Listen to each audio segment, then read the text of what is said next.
Okay, as you see here on my screen right now, it's the profile section, pretty much similar to what we had in the previous versions of SafeSquid. And what you will come to notice immediately when you come in here is an absolutely different, new, clean mechanism for creating your profiles. If you remember and compare it with what you have on the SafeSquid running with you right now, you will notice this is a much smaller kind of area for configuration. But you will see that some of the options remain as before, like LDAP profiles. But what has come in new is like request profiles, response profiles, web profiles, and time profiles. Now you already had a facility of creating profiles based on users' requests, and you had the facility of creating profiles on the basis of the content that was being delivered by various websites. But what you see here in profile section is a simple option like request profile and response profile, web profile, and time profile, which changes radically the way the previous profile section used to look. So let me take you to what this request profiles does and why we have done this. Now, here on my other tab, I have got the request profiles open, and you will notice that in request profile, when you come in and you look at the options available to you, it gives you a fantastic set of options which allow you to completely map any kind of web request. Now, if a content request has been made and you wanted to create policies, for example, for blocking a post upload to a website which was above a specific size, it was pretty much difficult in the previous versions. So now here, what you will see is something like some options like, post data size. You can straight away specify the kind of post data size or both between minimum and maximum. So you can actually, create profiles for post uploads which are more than specific size or less than specific size. So you can create size-based profiles. You can also create profiles on the basis of the method that was being used. Like you could actually create profiles specifically for GET requests or POST requests, etc., etc. And you will notice also that in this new UI, you've got much more options of check buttons and radio buttons than earlier. And in the earlier UI, you had to do a lot of typing. In this particular new UI that has come in, much simplified version of the UI you have. You will have facilities like drop-down menus. For example, you have created some request profile already, then those request profiles you will be able to use straight away as drop-down menus.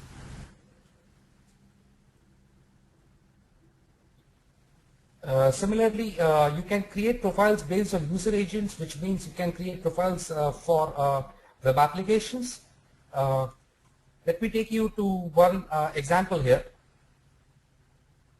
Now here I have got a profile which has been specifically created for just Gmail based web chat.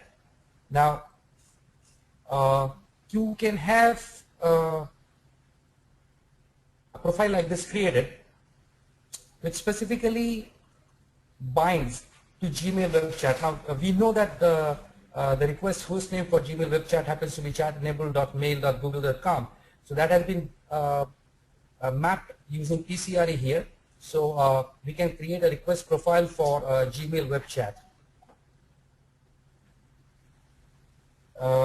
Similarly, I have got here another profile which is not website based, but rather based on the user agent itself here. Now here I have got a profile which is specifically for MSN Messenger.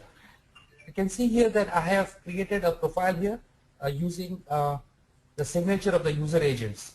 Now based on this signature, I can create a profile specifically that gets applied to MSN Messengers.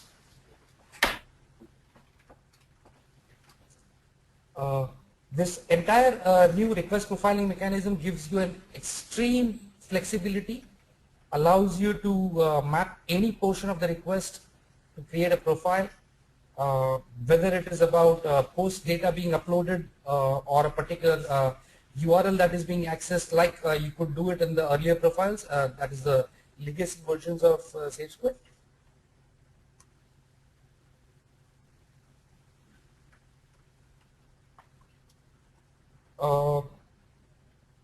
Then the other thing in profiles was response profiles. You notice here we had request profiles, response profiles, web profiles, and time profiles. So I'll immediately move over to response profiles, and let's see what we have in response profiles here. In response profiles, I have got the sample rule available. Here I'm just creating a profile for text content.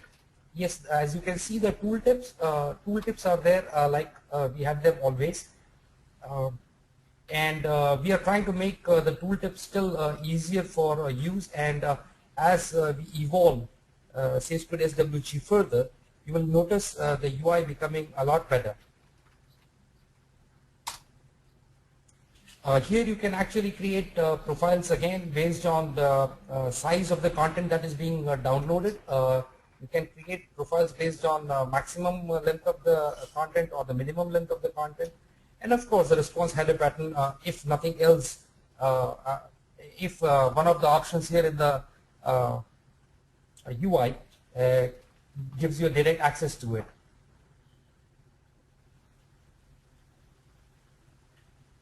So you can thus create mapping of responses, bind them to profiles. I have something like text, a map for just text-based content coming in. Similarly, I have another one profile here, which is an example of how I am defining large content. For example, I wanted to create a profile for content which was above 100K. Sorry, this is 1M. So I have specified that minimum content size being 1M, then I will be profiling it as a large content.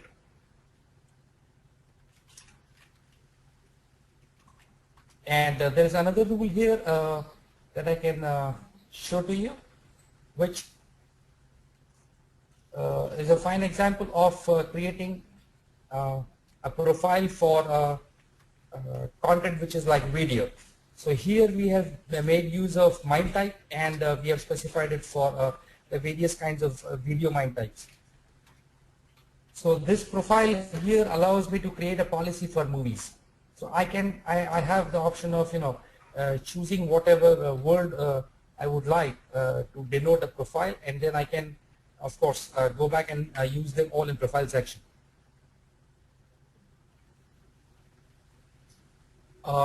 If you remember in your existing SafeSquid that you have been using, you would have something for time-based profiling. Let me take you to time-based profiling that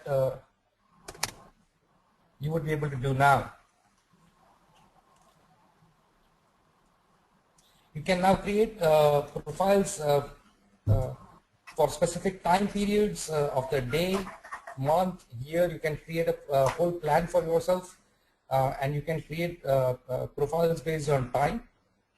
And having created profiles based on request or response or time, and the next one that I'm going to bring you, that is the web profiles, you can bind them all together here. So you can create a profile which applies only if all of these elements are matched up, like the request profile, the response profile, and the web profile, time profile, etc. And then you can bind them off into the final profiles. Now the profiles that you finally bind off here will continue to get used as they were always used in SafeSquid. The interesting one thing that you notice here is the web profile, which is really the new thing that has come in. Web profile is available through the legacy C profiles that you have been using, and the new SS core that we have brought up. Now in SS core, you are able to or rather profiles based on various classifications. We've got about 31 classifications here, ranging from web proxies, games, webmail, travel, of course, adult and pornography, illegal drug content. So you can combine one or more, for example, job search and portals and computer and software. I can put them all together and say my web profile here is like some web profile. Notice some web profile doesn't exist already. So as I start to type, the UI is not giving me any further suggestions. So if I create it here, I see some web profile getting created here. Note this is right now set to false. I will be able to use it in the profile section.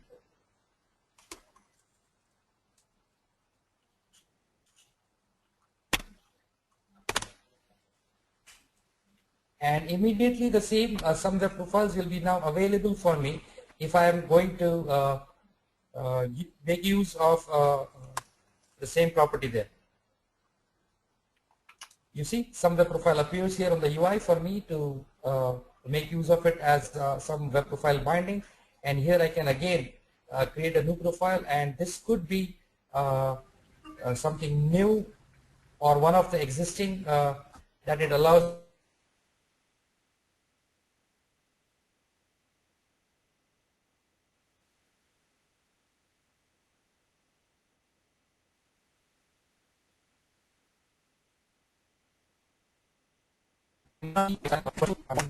New.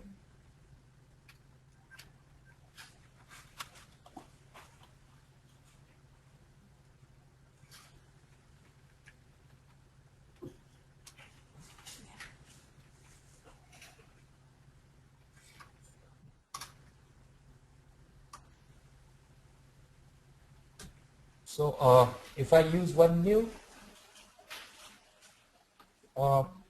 it looks like I have got some problem with the audio here. Can you please, if any one of you is not able to, if any one of you is able to hear me, please raise your hand. That way I'll know people can hear me.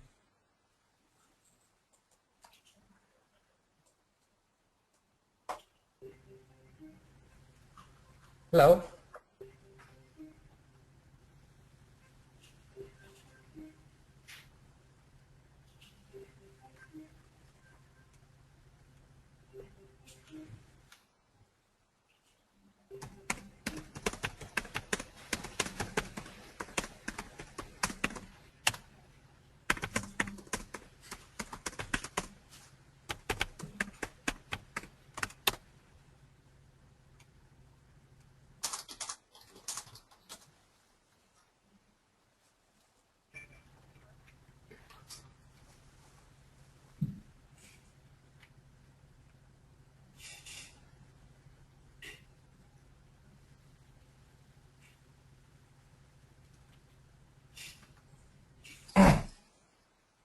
Adam, you can hear me, right? Yes. Oh, good. So it seems like did I mean, was I clear all the time? I had been speaking non-stop, so there was no pauses really. Did you hear the whole thing, or did you? Oh, good. Oh, good. So I guess the audio was lost only for a couple of people. Thank you, Adrian. Okay. So I'll pick up from where I had paused off. I can, as I was showing you, I can make use the same some web profile that we created in the web profile section, and then I can either use one of the options getting presented to me in the profiles as it comes in the drop down, or I can create absolutely one new, or I can make a mix and match. So I can do a mix and match like this if I want. I'm just clicking and selecting.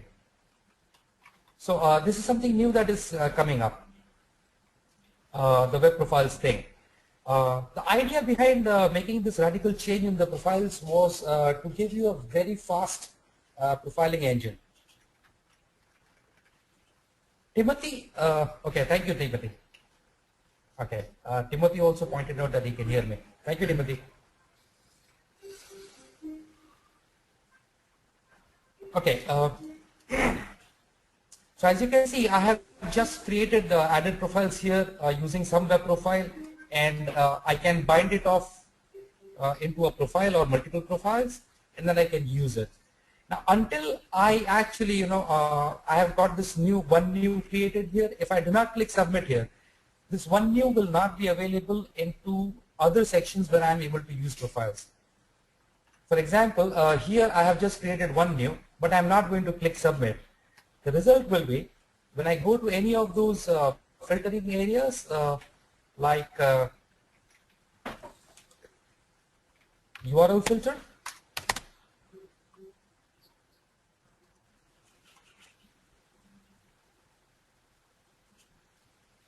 notice I get all options but that one new because I did not actually click the submit. So no matter how much I try along here, it will not come up for me. Okay, but even if I create a profile out of here like one new, the same will get appeared to me in the profile section.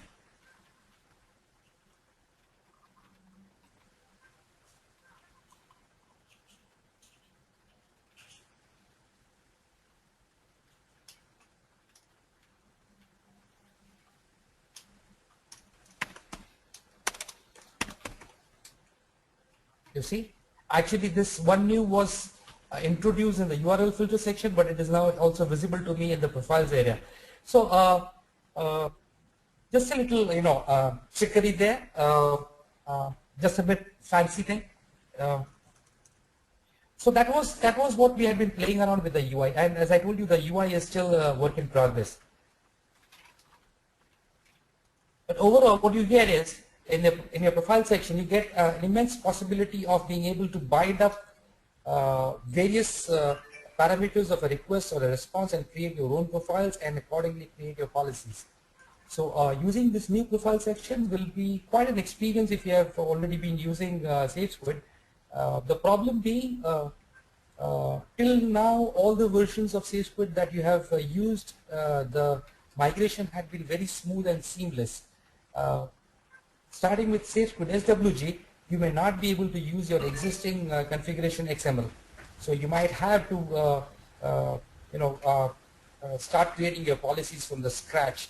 That is one fallout. We are trying to figure out if we can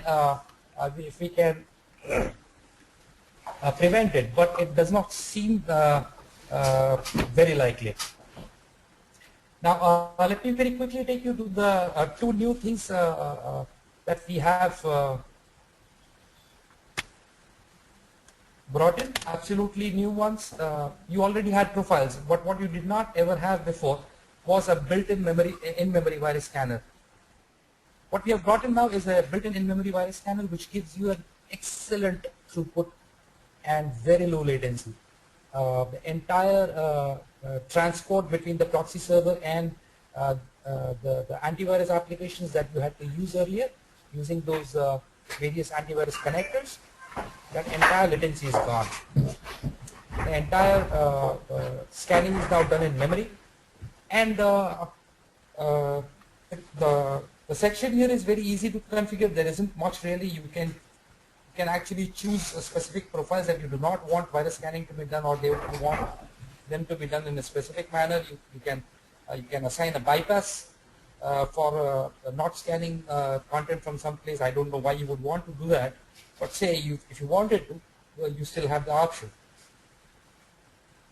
And you've got the options like standard, which means the content has to be blocked even on mere suspicion, because the antivirus scanner is having two parts, as all antivirus scanners do, virus signatures and heuristics. And at times, if the virus scanner picks up content which it is not very sure is clean, it calls it like suspicious. And if you want,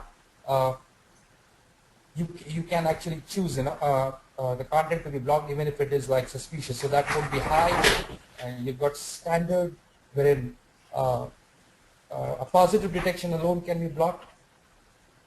And the last one, like paranoid. I mean, even if there is a systemic failure, like the signatures on your system are completely garbaged out, you still want the blocking to be done, you get it. You've got about 7 malware types that get detected. You can choose to not block content based on specific malware, like say you wanted to allow adware to come in, I don't know why, but say you wanted to, then you have the option to opt out of it, like I just did. I'm not going to keep it that way.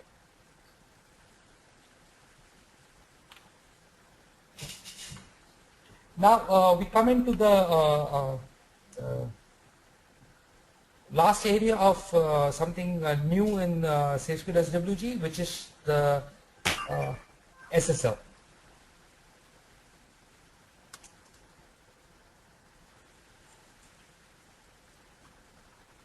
We brought in this HTTPS scanning on really because of a lot of public demand, to be very honest with you.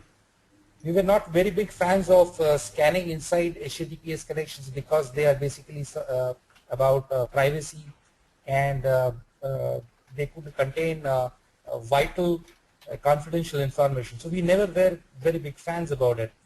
But we had to bring this in for specific reasons, like the Google search of late has become HTTPS, Yahoo search has become HTTPS, so has Bing. As a result, you are not able to anymore apply safe search policies on your gateway level unless you are going to look inside the HTTPS traffic. So what we have offered here is a facility wherein you can actually define what you want to deep scan. Deep scan is HTTPS scan. So you can specify the kind of requests or the nature of connections that should not be scanned for HTTPS.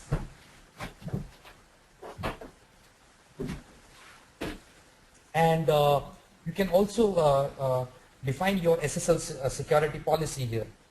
This actually is a fantastic thing that we have brought in. I personally love this particular part. Here we are able to validate the SSL certificate from a remote website. It basically takes care of one of the big security issues that most enterprises face, which is the users really not knowing if SSL certificate being presented from a website, if it was broken, the browser flashes them a message that the certificate is not good, and yet the browser gives the users a choice if they still want to proceed. And most users, they really don't know what to do, and they actually do proceed. And lots of phishing attacks and security breaches really happen because of that. You could have actually prevented those kind of things using Microsoft AD group policies, etc. But then you always want something that is more robust and on the gateway level operating separately. Because you would always have some users who are not on the Active Directory domain. So here you've got a plethora of options. You can choose, you can create policies against websites where you are going to make an HTTPS connection but simply do not have an SSL certificate. And you can really decide the depth of SSL certificate security that you want. The default that we offer is everything about the SSL certificate was perfect. You accept it. And if you wanted to relax for specific websites you knew are actually good websites, and truly speaking there isn't any problem in that, and you needed to relax, it could also be because it's your own property, it could be your own website. So in those cases, if you wanted, you can... Can I interrupt really quick? Pardon me? Can I interrupt really quick? Can whoever's walking around and doing a whole bunch of stuff please put themselves on mute? I'm sorry, I did not hear you clear. Thank you. Oh, I was just mentioning somebody is doing a lot of background stuff and they're not on mute, and so if they could put Oh, themselves yes, on yes, mute, yes. Okay. it'd help. I got your point. I think I'll mute everybody.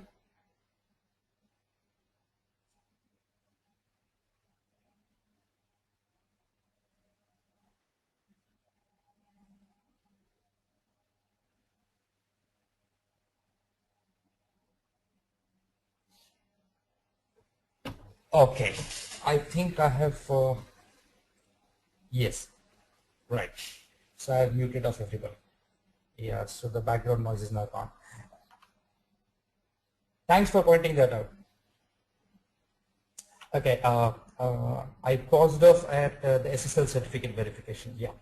So what you have here is an ability to be able to relax the SSL certificate verification. And it really allows you to go down to various levels of depths.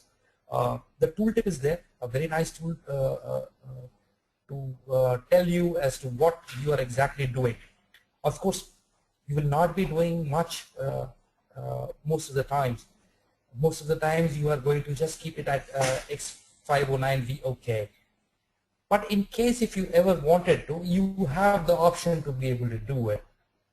And what we bring in here is one more beautiful piece of SSL certificate validation, which is being able to look inside the SSL certificate that is presented by the remote website and match it for the DNS. Many times fraudulent uses of SSL certificates have been reported. So you are able to create a policy wherein the SSL certificate is validated against the DNS names inside the SSL certificate itself as well. Now, being able to look into HTTPS scanning definitely brings us back into the game for Google Safe Search. No matter whether you are signed into Google or not, you are going to be doing HTTPS based Google search. The Safe Search definitely is going to work. As you can see here, I have logged into Google, my photo here, and it says the Safe Search is on. This nice little trickery is again one of my personal favorites. I try to turn off Safe Search and it just comes back saying the Safe Search is on. So no matter what I try, it just does not let me turn off the Safe Search. Of course, the users in your enterprise would end up scratching their heads as to what's going on, but this is exactly what's going to happen with them. They keep trying to turn off the Google Safe Search, it just comes back on. And of course, the results are there to see. For example, I go for a search, pretty harmless, hello. Let's do a little more adventurous. Okay, so pretty clean results for even sex. You see here? I could go and become a little more adventurous and let's try a. Okay, so and no matter what I try, it just does not get switched off. There is no way to switch it off. So the user on the network, he just cannot switch it off. And the same is true even with Yahoo. If I am logged into Yahoo here,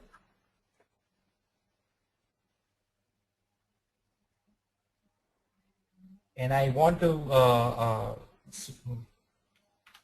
disable, I just cannot. I have been trying it.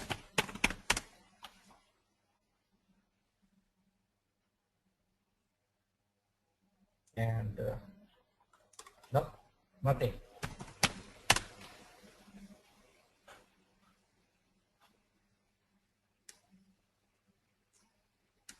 It will not allow me to. I'm logged in here. I can go to my preferences and try to, you see, I have actually set it to do not filter, and I'm even going to lock it, do not filter, and come back here.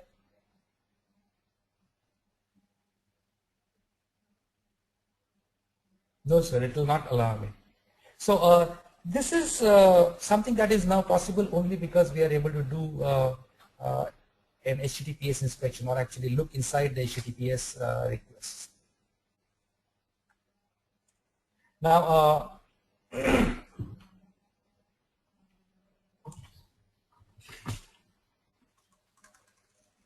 let me share with you a few more areas. When you set up the HTTPS scanning on SafeSquid, what it does is it creates a trusted root certificate. That is the first thing that you need to do.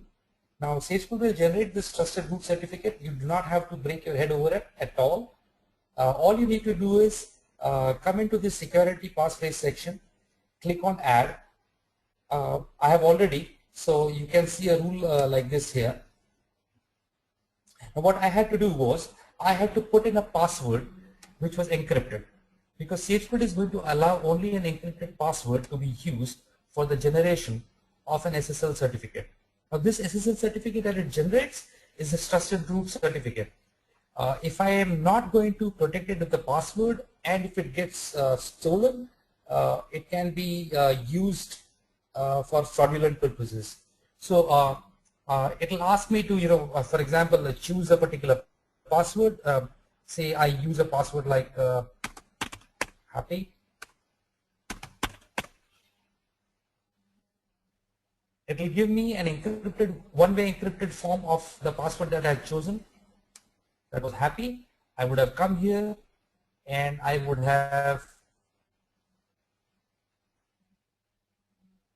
inserted that here as my encrypted password. Okay, once I do that, it will immediately create a trusted root certificate on the host system. And this trusted root certificate, of course, is password protected, so it cannot be stolen by somebody. Even if it gets stolen, it cannot be used without the passphrase. And if somebody even has the passphrase and decides to use it with their deployment of SafeSquid, it still does not work because it is bound to a specific activation key. As we saw here, each of the encrypted passwords in SafeSquid, wherever SafeSquid uses encrypted passwords, it is bound to a specific activation key. Now, since the activation key for each instance of SafeSquid that is to be run has to be unique, the encrypted password is also going to come out unique, for, and it just cannot be reused. So that way, the trusted root certificate gets secured. The users, yes, they definitely have to download the public key of this trusted root certificate, and the access to the public key of the trusted root certificate, it's pretty much simple.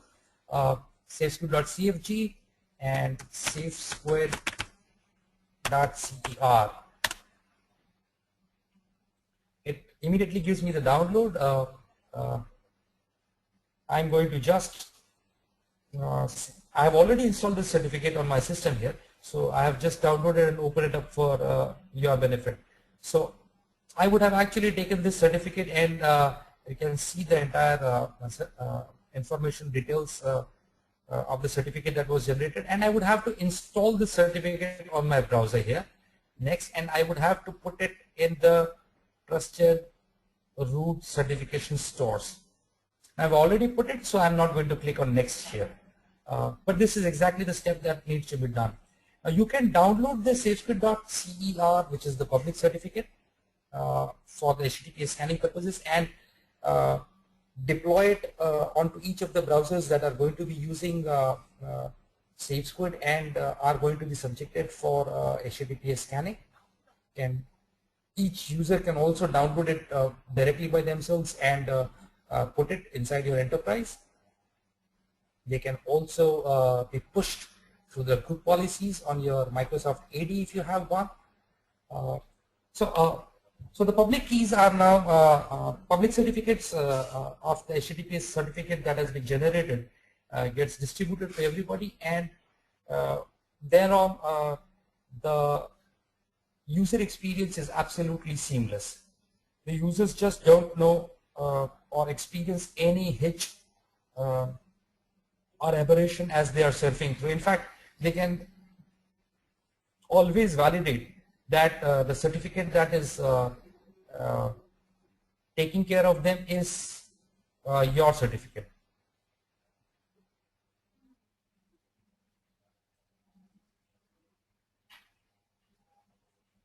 Okay.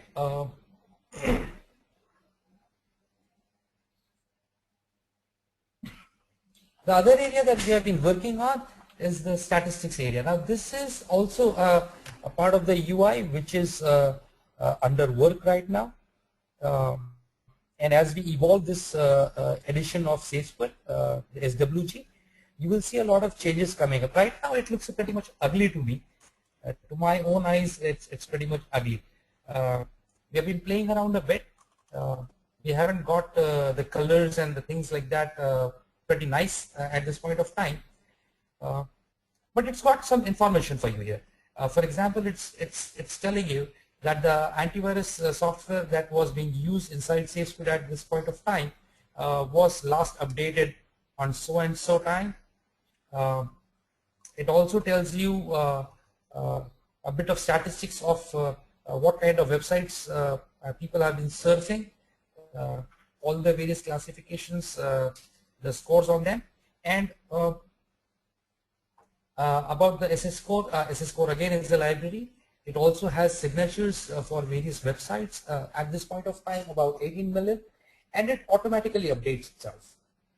The updates for both the antivirus library and the web classification library are in the background. They are seamless, they are automatic, and they are incremental, which means you do not have to restart SafeSquid or reload anything.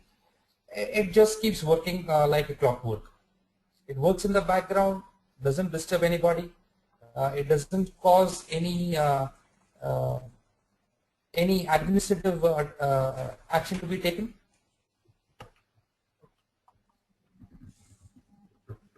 And coming to the last area,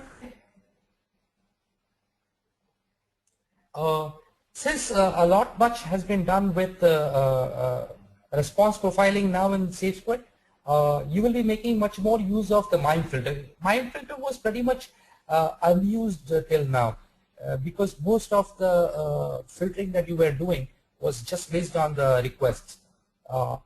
But with the MIME filtering coming up, since you are able to do very nice profiling of the content that is being served by various websites,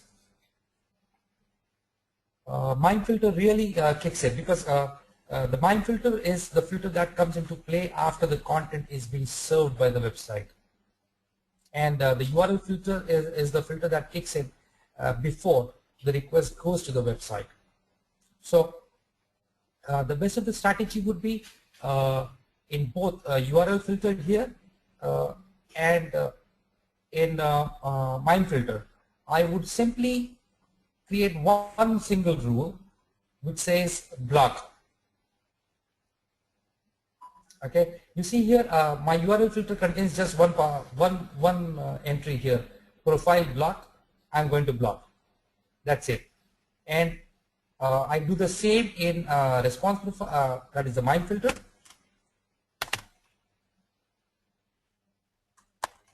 I just need one policy, block, and this takes care of if whether the profile gets blocked now by the URL filter or it gets blocked by the MIME filter. You really wouldn't have to care, because in the profile section for specific conditions you have already just defined a profile like block. So you can make use of request profile, response profile, time profile, and web profile, and combine them all whichever way it suits your policies, and decide what you want to do with it. Now you are not going to block just about everything. For example, here for Google Safe Search to happen, we needed to do something like URL redirection. Same we had to do for Yahoo Safe Search to be applied. So it's not really blocked. So here, when we identify a search to be made, which was of unsafe nature, we redirect it for the purpose of making it safe. So those we are not assigning as block here, but we are assigning them for redirection purpose. And in the URL redirection section, which is the legacy again, pretty much like we had so far in all the versions of SafeSquid,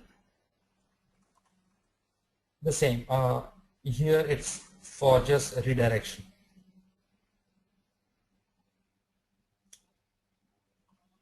And we are using this URL redirection for Bing Safe Search, Yahoo Safe Search, as well as Google Safe Search. So some kinds of requests are taken care of, or rather some kinds of content are being taken care of by using redirection, whereas a large number of them are taken care of by simple URL filter and MIME filter kicking in and blocking the things. The other properties of SafeSquid, the legacy properties, they still continue as they were before. The prefetching, caching, the ICAP connector is still there, and as we evolve SafeSquid SWG, you will see further evolution in the ICAP section as well. We are bringing in features for quarantining in ICAP. This is a demand that has come in from one of the users who said, content getting blocked by ICAP, you would like them to be quarantined, because we are not just looking at the content for viruses. They happen to be using a DLP engine, and they wanted to have a copy of the content that was being attempted for upload or download. So you will have in the ICAP section, as we evolve, those kind of enhancements coming in. The client for CLAM antivirus is still there, so you can have multiple virus scanning being done. One with the in-memory virus scanner, the other with the CLAM antivirus. Both of them kick in simultaneously, and if in any case somehow you can't tell, and I want to be honest here, if sometime the antivirus scanner on SafeSquid fails, which I don't really expect it to, but even if it fails and you wanted a super paranoia level of security, you could add in another one antivirus engine like CLAM antivirus or IK-based antivirus.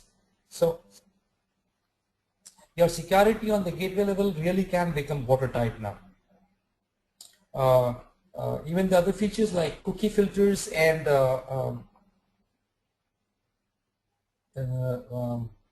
template configuration, the customized template, they are pretty much as they have always been.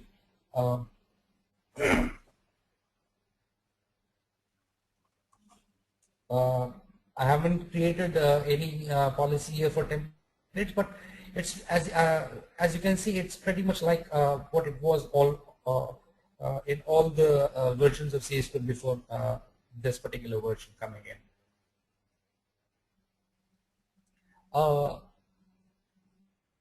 I don't know if all of you have been using the recent releases of SafeSquid, which were basically in the genre for LDAP and SSO. Those features remain as before. You still have a beautiful LDAP configuration, which brings back information from the LDAP server that you have configured, and you can still use the same LDAP properties with your profile section.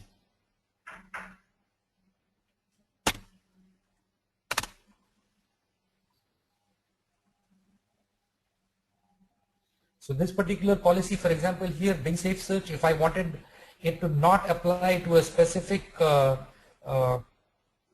user or a particular group of users, I can still do it. I can, of course, I can apply it to all the users on my network, or I can, prevent it from getting applied to a specific group of users if for some reason you wanted to do something like that.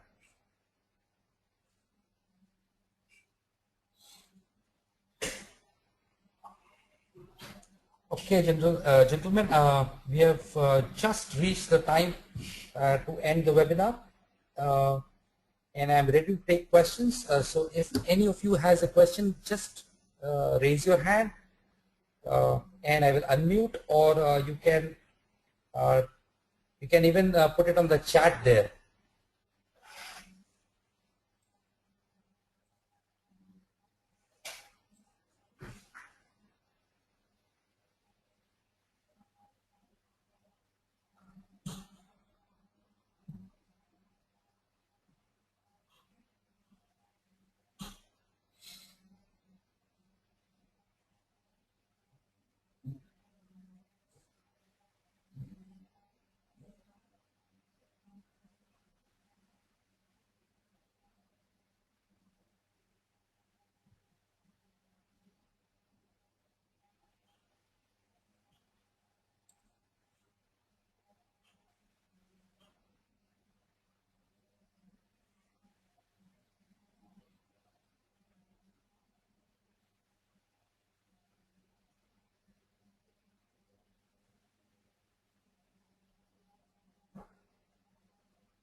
Okay.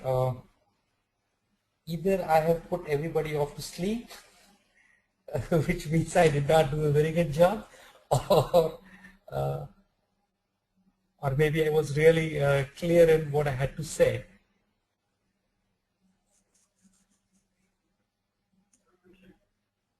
Okay, gentlemen, then have a good day, and thank you for attending today's presentation.